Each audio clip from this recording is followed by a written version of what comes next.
An immigrant, General Cardenas was born in Yucatan, Mexico in 1920. When he was 5 years old, he and his family moved to San Diego. He attended San Diego High, where he excelled in math and physics.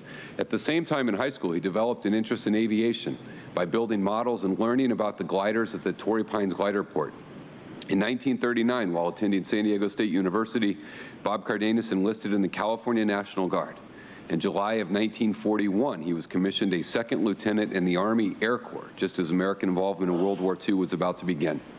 He was stationed in Europe, where he flew B-24s as a part of the 44th Bomber Group, known as the Flying Eight Balls.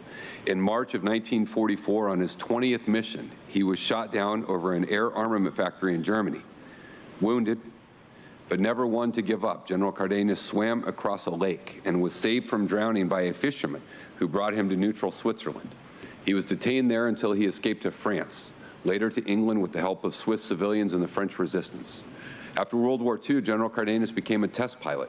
In 1947, he was the command pilot of the aircraft that famously launched Chuck Yeager's Bell X-1 into supersonic flight. Yeager went on to great fame, but Cardenas went relatively unnoticed.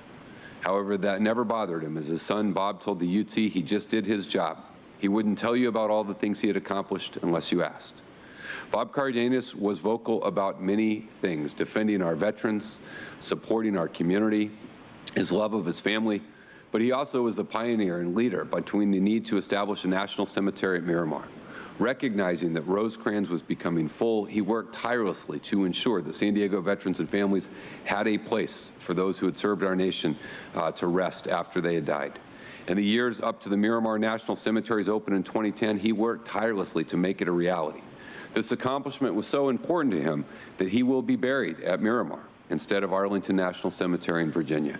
In 2008, Bob Cardenas was inducted in the International Air and Space Hall of Fame. A statue of General Cardenas wearing a flight helmet stands on a pedestal in front of the Veterans Museum at Balboa Park, along with statues of the B-24, which he pioneered and led. We send our deepest condolences to Brigadier General Bob Cardenas' wife, their 7 children, and their 19 grandchildren. The country is a much better place thanks to his presence and his service. We adjourn today's meeting in memory of Brigadier General Bob Cardenas.